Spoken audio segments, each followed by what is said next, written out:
মাছ মাংসটা আর ভালো লাগে না, তাই তো আজকে রান্না করে নিয়েছি ডাউল। এই ডাউলটা কার কার পছন্দ, মেনলি আম ডাউল, টক টক ডাউলটা খেতে কিন্তু অনেক বেশি ভালো লাগে। তো হ্যালো গাইস, আসসালামু আলাইকুম। সবাই কেমন আছো? ইনশাআল্লাহ সবাই ভালো। জি আলহামদুলিল্লাহ, আমরা আল্লাহর রহমতে অনেক অনেক ভালো আছি।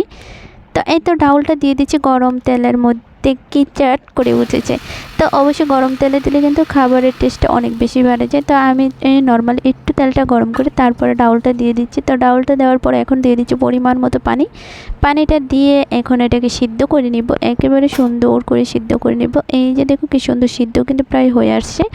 তো এখানে একে একে মশলাগুলো দিয়ে দিব। তো এখানে দিয়েছি রসুন, তারপরে হচ্ছে আদা বাটা, আর সামান্য পরিমাণ হলুদ, পেঁয়াজ আর কাঁচামরিচ, সবগুলো দিয়ে কিছুক্ষণ আবার এটাকে জাল করে নিব। তারপর দিয়ে আর হলুদটা না দিলেও চলে, ডাউলের কালারটা কিন্তু এমনিতেই অনেক ভালো লাগে। তো আমি যেহেতু আম দিব তাই অল্প কিছু হলুদ দিয়ে দিচ্ছি, তাহলে কালারটা ঠিক থাকবে।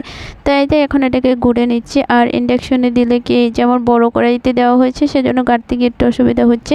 আর যেহেতু আমার ইন্ডাকশনে এটা অনেক বড়, ছোটো পাতিলগুলো বসানো যায় না, তাই আমি 5 দিয়ে আজকে রান্নাটা করে নিলাম।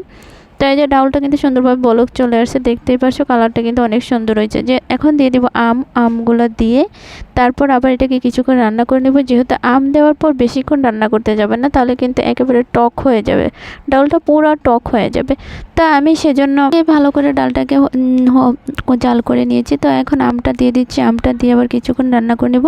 যে আমটা মোটামুটি সিদ্ধ হয়, তাহলে বেশি সিদ্ধ হলে কিন্তু ডাউলটা আবার হয়ে যাবে। তো যাক, এখন এই যে মোটামুটি কালারটাও চেঞ্জ হয়ে যাচ্ছে, আর এই যে এখন কিন্তু সুন্দরভাবে বলক চলে আসছে। আমি এটাকে এখন উঠিয়ে এটাকে বাগার দিয়ে নেব। তো তার জন্য চুলাতে একটা কড়াই বসিয়ে দিলাম, দিয়ে দিলাম পরিমাণ মতো তেলটা দিয়ে এই যে এখানে দিয়েছি পেঁয়াজ, হ্যাঁ অল্প কিছু রসুন, আর এই যে 3-4 টাকা শুকনা মরিচ থেকে আগে একটু ভেজে নিয়েছি তেলে।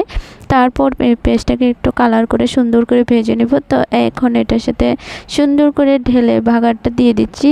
আর বাগার দিলে কিন্তু যে কোনো খাবারের স্বাদটা অনেক বেশি বেড়ে যায়। আর বিশেষ করে ডাউলে বাগার না দিলে কিন্তু খেতে ভালো লাগবে না। তো আমার হাতের কাছে যেহেতু ধনিয়া পাতাটা ছিল না, তাই আমি ধনিয়া পাতাটা দিতে পারছি না। তোমরা অবশ্যই চেষ্টা করবে ধনিয়া পাতাটা দেওয়ার জন্য। তো ডাউলে কিন্তু ধনিয়া পাতাটা দিলে গিয়ে অনেক অনেক অনেক টেস্টটা বেড়ে যায়। তো সুন্দর করে এতে এখন আবার একটু জাল করে নিচ্ছি, যেহেতু বাগারটা দেওয়া হয়েছে সুন্দর করে মিশিয়ে নিচ্ছি সব কিছু।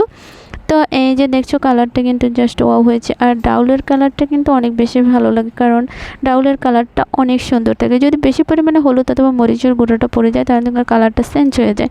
তো এই যে দেখো ডাউল এখন আমি বেড়ে নিচ্ছি, ওয়াও জাস্ট ওয়াও হয়েছে। তো খেতে কেমন হবে অবশ্যই জানাবা, মেনলি কার কার পছন্দ। আমার কাছে অনেক বেশি ভালো লাগে, এই গরমের মধ্যে টক ডাউল খেতে কিন্তু অনেক বেশি ভালো লাগবে।